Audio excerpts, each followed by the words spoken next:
Today's reading is from Genesis 47, 1-11. Joseph went and told Pharaoh, "My father and brothers, with their flock and herds and everything they own, have come from the land of Canaan and are now in Goshen." He chose 5 of his brothers and presented them before Pharaoh. Pharaoh asked the brothers, "What is your occupation?" "Your servants are shepherds," they replied to Pharaoh, "just as our fathers were." They also said to him, "We have come to live here for a while because the famine is severe in Canaan, and your servants' flocks have no pasture. So now, please let your servants settle in Goshen." Pharaoh said to Joseph, "Your father and your brothers have come to you, and the land of Egypt is before you. Settle your father and your brothers in the best part of the land. Let them live in Goshen. And if you know any among them with special ability, put them in charge of my own livestock." Then Joseph brought his father to Jacob and presented him before Pharaoh. After Jacob blessed Pharaoh, Pharaoh asked him, "How old are you?" And Jacob said to Pharaoh, "The years of my pilgrimage are 130. My years have been few and difficult, and they do not equal the years of the pilgrimage of my fathers." Then Jacob blessed Pharaoh and went out of his presence. So Joseph settled his father and his brothers in Egypt and gave them property in the best part of the land, the district of Ramesses, as Pharaoh directed. This is the word of the Lord.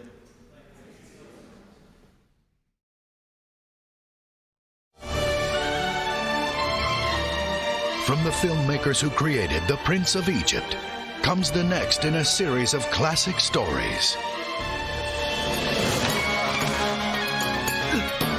DreamWorks Home Entertainment invites you on an all-new animated adventure. The film critics call epic and grand.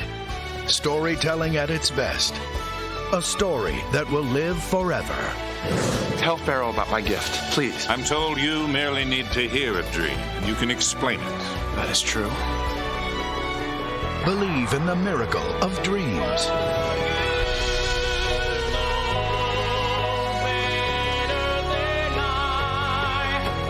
DreamWorks Home Entertainment presents the classic story of one man and his incredible gift.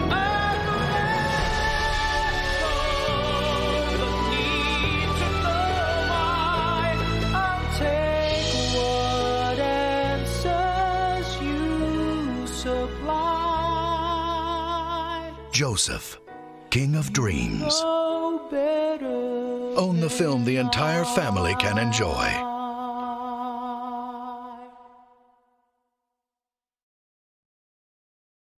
Thank you. So this is the last in our series on Joseph, and we've come to the end of the story. And you might be wondering why I just showed the trailer to the Joseph film. And there was a reason for that. Do we get to see the trailer of our own life before or at any time during our lives? That was the question. No, we don't, do we? And do we know what's going to happen in the future? No, we don't. We can look back, we can think about the present, but we can't really look ahead. So if our lives were put into a film trailer, it would be unfinished and hopefully a bit less exciting than Joseph as well. So Joseph's story is, though, finished. And actually, this story took place in about 1600 or 1700 BC. So give or take a few hundred years, this is 4,000 years old, this story. Wow. 4,000 years old. And actually it's been preserved and retold throughout all the generations that descended from Joseph's family. It's 4,000 years old.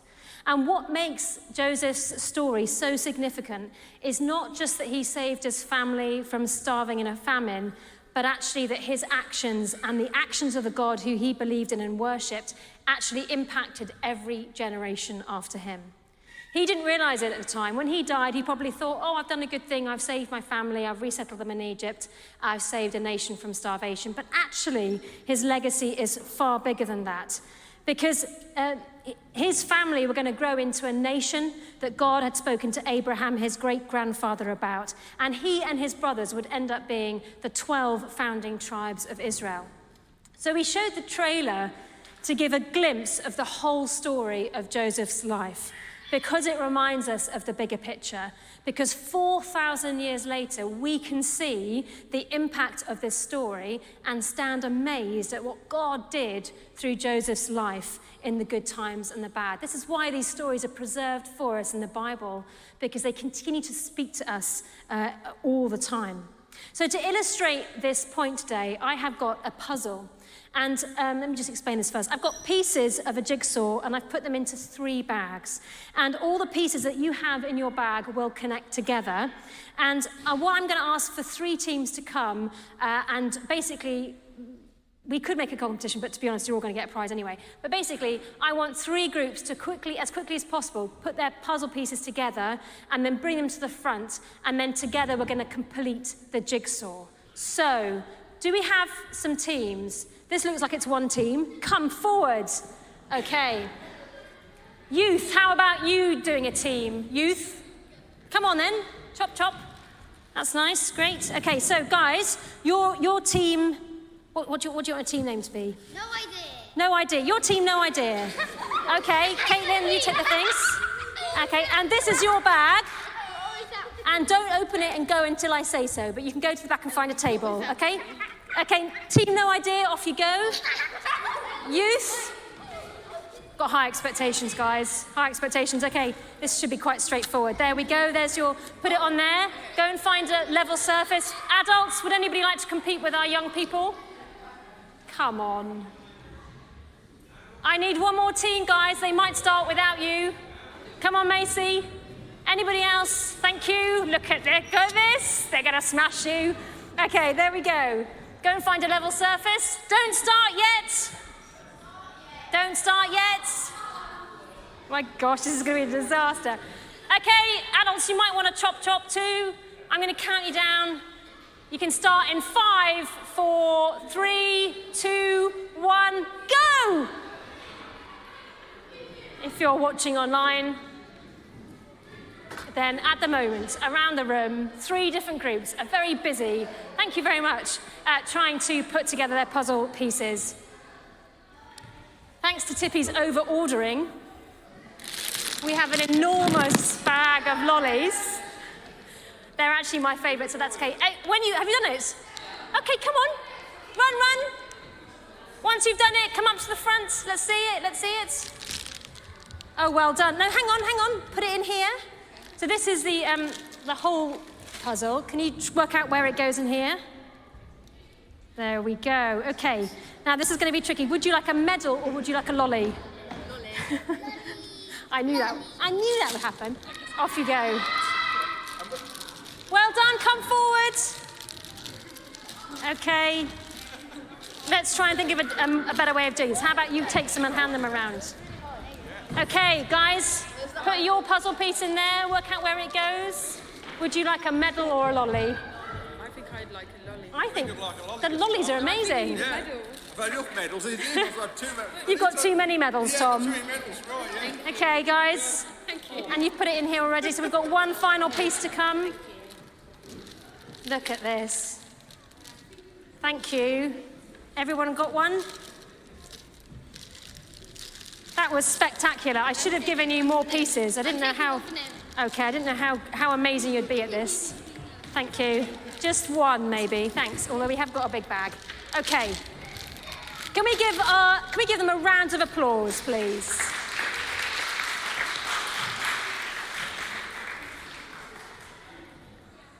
Okay, so the teams that put each section together for us, could you see the whole picture of the jigsaw from the pieces that I gave you?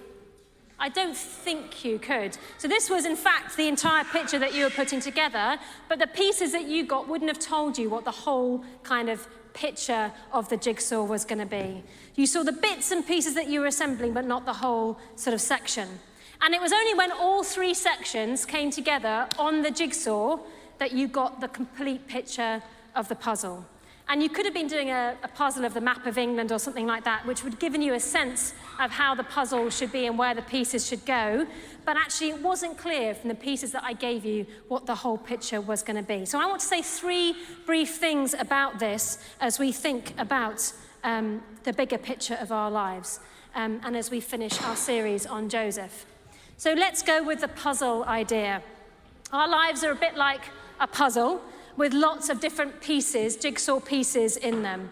Different ages, different stages, highlights, lowlights. And when you put all the puzzle pieces together, it gives a picture of the life that we've lived. And depending on how old we are, our jigsaws may be only just starting or halfway through or nearly finished. So I want to say 3 things very briefly about this. The first is this, that we need to trust God for the bigger picture of our lives. The second is that God can use all of the experiences of our lives. And the third is that we need to trust him to finish our puzzle. So the first thing is that we need to trust God with the bigger picture. All the way through the story of Joseph, when he was sold into slavery, working for Potiphar, thrown into jail, it says that God was working through Joseph, helping him. And favor followed Joseph wherever he found himself. However good, however bad the situation, God was with him as he is for us. He is at work in the good and the bad jigsaw pieces of our lives. And we probably won't see his fingerprints on those parts of our lives until we look back a lot later with hindsight after the event.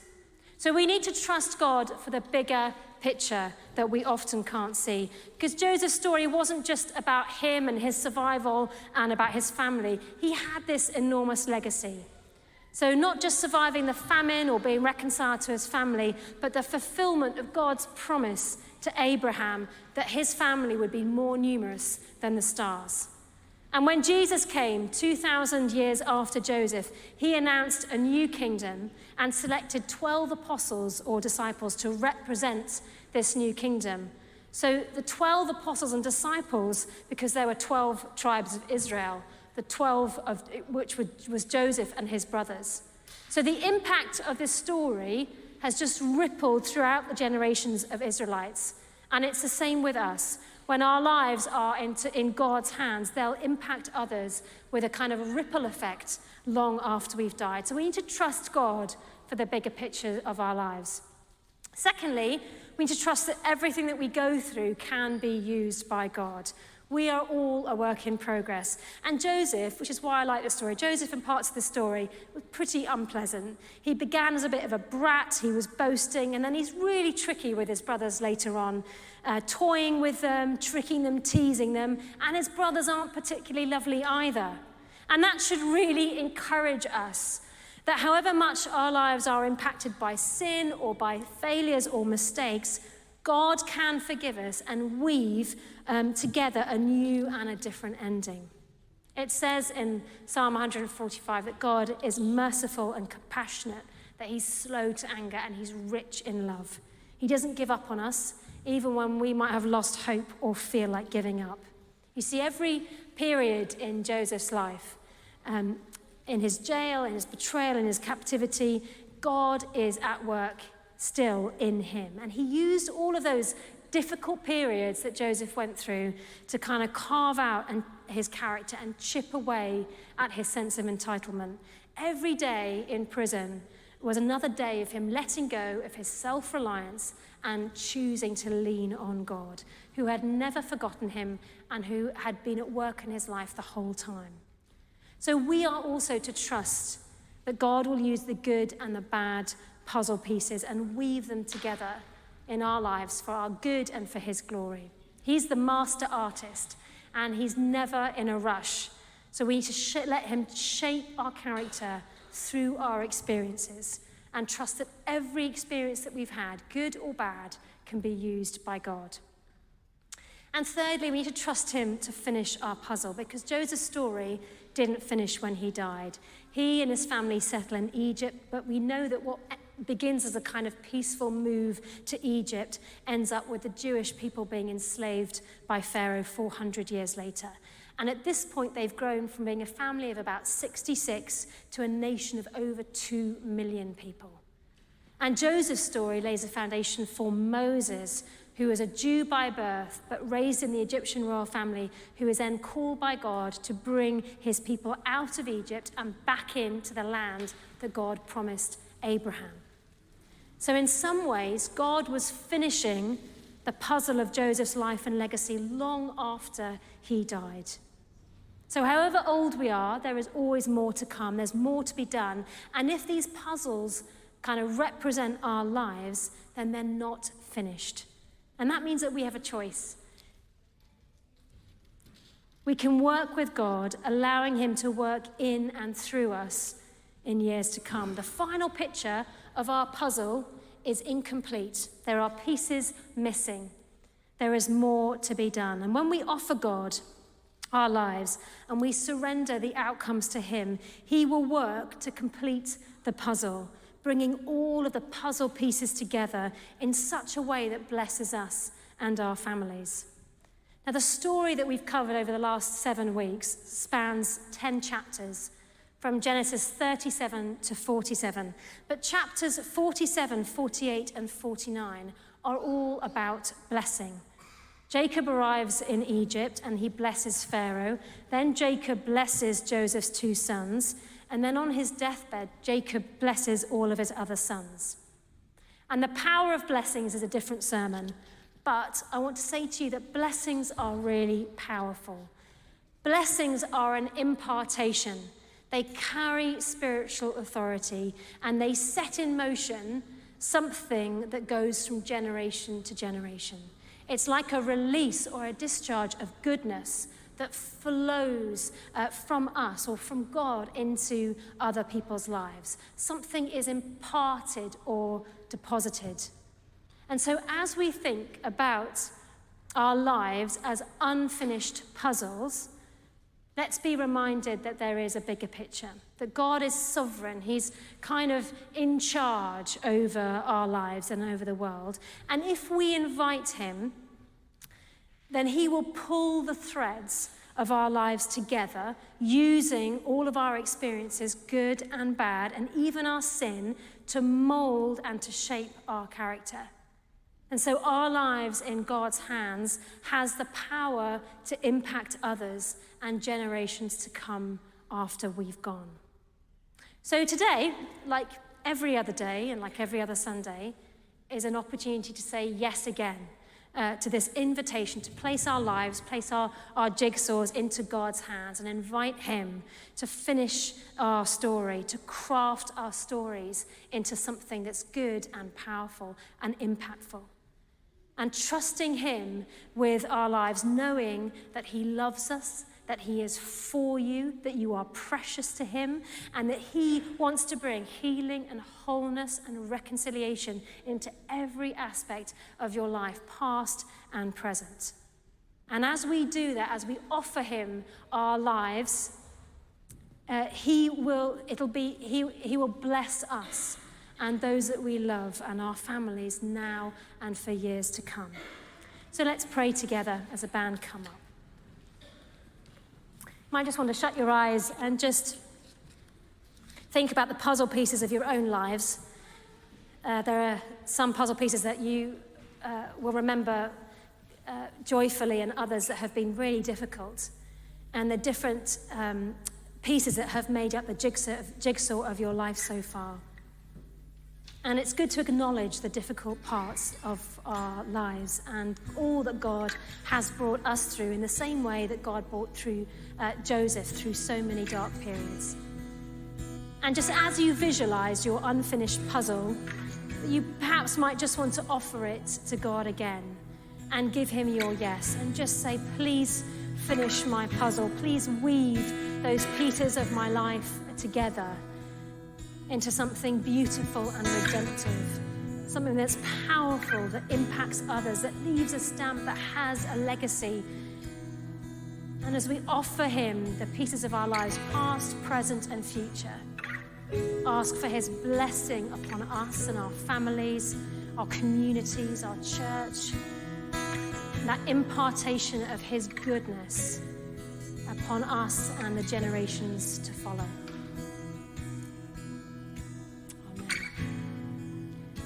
Would you join me in standing together as we sing? And do just take this opportunity as we worship, just to continue that conversation with God and to give him your yes.